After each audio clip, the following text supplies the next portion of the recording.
Mona Lisa মানে সেই কাহানি সিনেমায় দেখানো মোনালিসা গেস্ট হাউস? কারেক্ট।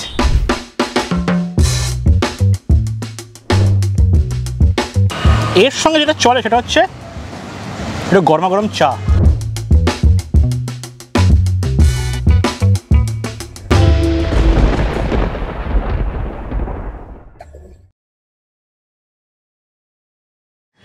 আমরা আজকে এসেছি সাউথ কলকাতাতে। ইচ্ছে আছে সাউথ কলকাতার কিছু জায়গা যেগুলো বর্ষাকালে খাওয়ার জন্য আমাদের খুব ফেভারিট। এগুলো আপনি সারা বছর আসতে পারেন, কিন্তু বর্ষাকালে এগুলোর আমেজ একটু আলাদা। তাই চলুন আর কথা না বাড়িয়ে আমরা দেখে নিই যে আমরা এখন কি খেতে চলেছি, এবং তার আগে আমাদের চ্যানেলটাকে সাবস্ক্রাইব করতে ভুলবেন না, একটা অ্যামেজিং কন্টেন্ট আসতে চলেছে। আমরা আছি এক্সাইড মোড়ের কাছে, আর এক্সাইড মোড়ের কাছে রবীন্দ্র সদন মেট্রো স্টেশনের একদম সামনে হলো সাবারবান রোড। এবং সাউথ কলকাতায় ভালো তিবেতিয়ান খেতে গেলে শুধু এই রাস্তাতেই অনেকগুলো দোকান পাবেন আপনারা, কিন্তু আমরা এসছি আমাদের প্রিয় 30 বছরের পুরনো একটা দোকান, হামড়ো মোমো।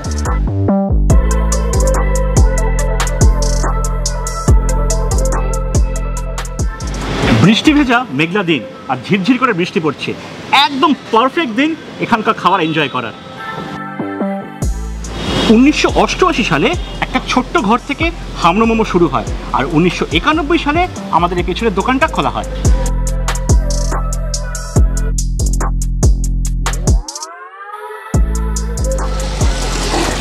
তিবেতিয়ান ফুডের সাথে পরিচয় দার্জিলিংয়ের কোনো এক ফুড স্টলে সেই ছোটোবেলায়। পাহাড়ে গেলে আমাদের মোটামুটি 12 মাসই প্রিয় খাবার হচ্ছে মোমো, থুকপা ইত্যাদি, এবং এইখানে আমাদের মোমো খেতে ইচ্ছে হলে আমাদের গো টু প্লেস হচ্ছে হামড়ো মোমো। দেখতেই পাচ্ছেন আমরা অর্ডার করেছি হচ্ছে চিকেন স্টিম মোমো। আর যতক্ষণ সবিক এই মোমোটা আমি খাচ্ছি, ইন্ডিয়াতে মোমো আসার গল্পটা একটু বলবে নাকি তুমি? একদম, আমি খেতে খেতে বলে দিচ্ছি। হিস্ট্রিতে 14th সেঞ্চুরি থেকে মোমোর উল্লেখ আছে, এবং মোমো টিবেটিয়ানরা শুরু করে ময়দার খোলসের মধ্যে মাংসর পুর, আলু বা চিজের পুর ভরে এই মোমো বস্তুটি শুরু হয়।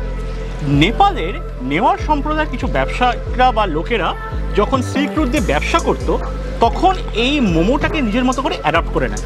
তাই মোমো নিয়ে কিন্তু প্রচুর ডিবেট আছে, এটা টিবেটের না নেপালের। 1960 সালে যখন টিবেটিয়ানরা ইন্ডিয়াতে মাইগ্রেট করা শুরু করে, ওরা নর্থ বা নর্থ ইস্টার্ন এরিয়াতে সেটেল করে, তাদের হাত ধরে ইন্ডিয়াতে মোমো ইন্ট্রোডিউস হয়। আজকে এই মোমো নিয়ে ইন্ডিয়াতে প্রচুর বড় বড় রিটেল ব্র্যান্ড হয়ে গেছে, প্রচুর চেন হয়ে গেছে। হামড়ো মোমোতে আমরা এই যে চিকেন স্টিম মোমোটা অর্ডার করেছি, এখানে 5 পিস মোমো আছে। মোমোর সাইজ যথেষ্ট ডিসেন্ট, এছাড়া ফিলিংও খুব ভালো আছে। সাথে রয়েছে ডালে চিলি সস, সঙ্গে রয়েছে ক্লিয়ার স্যুপ, এবং এই পুরো প্লেটটার দাম পড়ছে 115 রুপিস।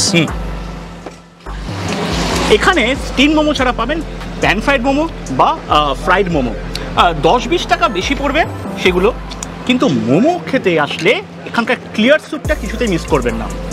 চিকেন বোন স্টক দিয়ে স্যুপ করা হয়, আর ফ্লেভারটাকে এনহ্যান্স করার জন্য দেয় আদা, পেঁয়াজ আর সয়াবিন সস।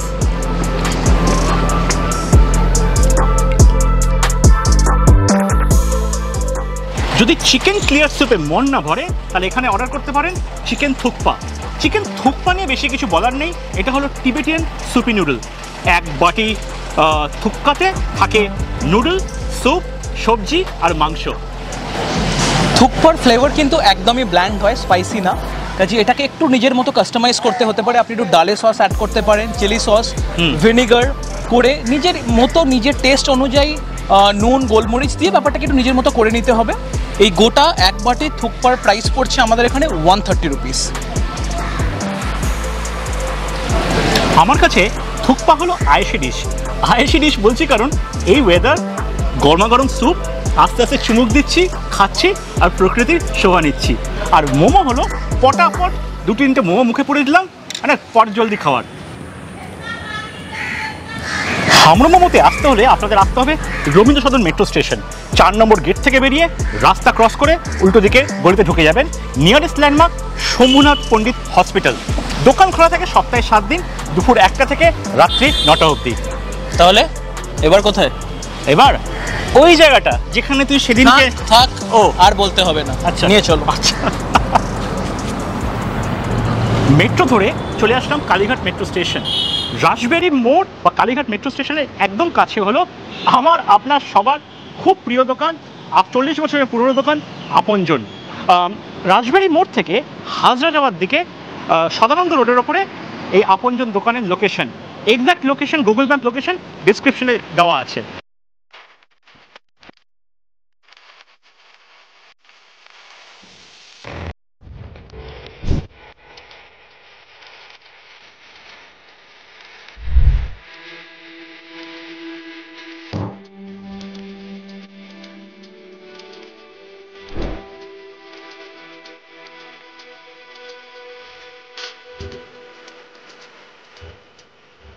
এখানে ফিশ ফ্রাইয়ের 3টে সাইজ, স্মল, মিডিয়াম আর লার্জ। আমরা অর্ডার করলাম হচ্ছে লার্জ ফিশ ফ্রাইটা। আর লার্জের থেকে বড় হলো ফিশ ডায়মন্ড ফ্রাই, ভেটকি মাছের মোটা ফিলে আর পাতলা কোটিং দিয়ে ডিপ ফ্রাই করা, তাই জন্য মাছের স্বাদটা সম্পূর্ণ বোঝা যাচ্ছে। আর ফ্লেভারটাকে এনহ্যান্স করার জন্য কাসুন্দি আর পেঁয়াজ আর শসার স্যালাড দিয়ে খাবেন, দেখবেন কেমন লাগে খেতে। আমাদের এই লার্জ ফিশ ফ্রাই এর দাম পড়ছে 200 রুপিস। এই ফিশ ডায়মন্ড ফ্রাই প্রচণ্ড ভালো ফিলিং, তার প্রাইস পড়ছে 220 রুপিস। আপনারা জানান আপনাদের আপনজনের ফিশ ফ্রাই কেমন লাগে, নাকি আপনাদের অন্য কোনো ফেভারিট ফিশ ফ্রাইয়ের জয়েন্ট আছে, কমেন্ট সেকশনে জানাতে ভুলবেন না। আমার একটা পয়েন্ট আছে, সেটা হচ্ছে যে আমার টেস্ট তো সত্যি খুব ভালো লাগে, নরিশ বলেছে। আমার ক্যালোরি মনে হলো নুনটা একটু কম, কিন্তু যদি আমি লার্জ ফিশ ফ্রাই আর যদি ডায়মন্ড ফ্রাই কম্পেয়ার করি, 20 টাকা বেশি দাম, কিন্তু আমার কিন্তু ডায়মন্ড ফ্রাই বেশি ভ্যালু ফর মানি মনে হলো, কারণ সাইজ বড় আর অনেক মোটা ফেলে। তাই এটা কিন্তু মাথায় রাখবেন এখানে এসে যদি ফিশ ফ্রাই অর্ডার করেন। আরেকটা ট্রাই করার আইটেম হলো ফিশ ওরলি বা ফিশ ব্যাটার ফ্রাই, যেটা আমার বিয়ে বাড়িতে প্রচণ্ড খেয়ে থাকতাম এককালে, এখনও কোনো কোনো জায়গায় পাওয়া যায়। তোর কেমন লাগলো? খুবই ফ্লেকি ফিশ, খুবই টেস্টি। ব্যাটারটা যে কারণে আমাদের ব্যাটার ফ্রাই বা ওনলি ভালো লাগে। তবে যদি কম্পেয়ার করা হয় আমি ফিশ ফ্রাইটার দিকে একটু বেশি ঝুঁকবো। আর এটার পকেট পেন যদি বলা হয় 130 রুপিস। স্ট্রিট ফুড হিসেবে এখানে খাবারের দাম কিন্তু যথেষ্ট বেশি, কিন্তু ওদের দোষ দিয়ে লাভ নেই, কারণ ফিশের কোয়ালিটি সুপার, মানে অরিজিনাল কলকাতা ভেটকি।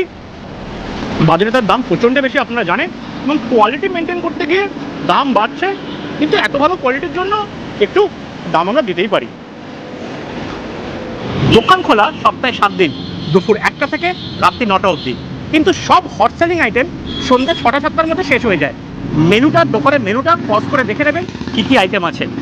আর আমরা এখানে কচুরি খাবো না, এখানে খাবো না, অন্য দোকানে খাবো। আপনারাও চলুন আমাদের সাথে। কালীঘাট মোড় থেকে আমরা এসে গেছি দেশপ্রিয় পার্ক। দেশপ্রিয় পার্কের মোড় থেকে সাউদার্ন অ্যাভিনিউ যাওয়ার পথে ডান হাতে পড়ে মহারাজ, আর ল্যান্ডমার্ক হলো মোনালিসা গেস্ট হাউসের ঠিক উল্টো দিকে। মোনালিসা মানে সেই কাহানি সিনেমায় দেখানো মোনালিসা গেস্ট হাউস? কারেক্ট। ও ওয়াও।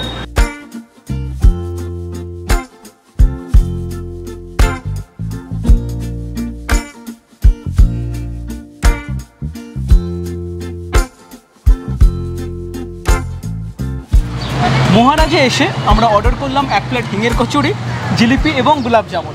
এটা জেনারেলি আপনারা ব্রেকফাস্ট অপশনসে পাবেন, কিন্তু তার সাথে সাথে বিকেলও পাওয়া যায়। কচুরির ভেতরে বিউলির ডালের ফিলিং, আর আছে জোয়ান আর কালো জিরে। বর্ষাকালের মনসুনের ফুডওয়ার্ক জাস্ট জমে গেছে।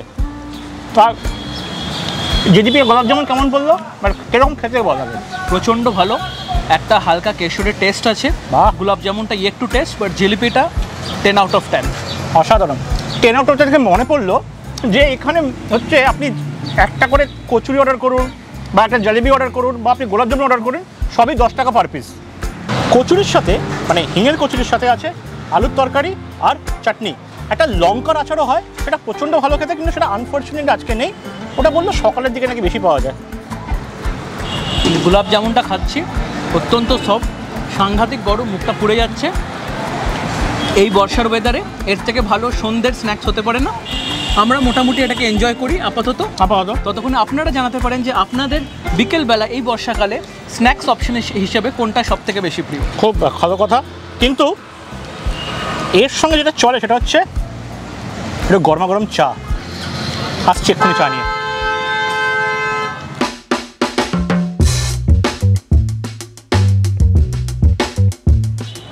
কচুরির পরে অর্ডার করলাম গরম গরম চা। সারাদিন আজকে আমরা যা খেয়েছি পুরোটা ওয়াশ ডাউন করবো এই চা দিয়ে। এখানে 3 থেকে 4 রকম চা পাওয়া যায়, ছোট বড় স্পেশাল কেশর। এটা একটা বড় ভাঁড়ে চা।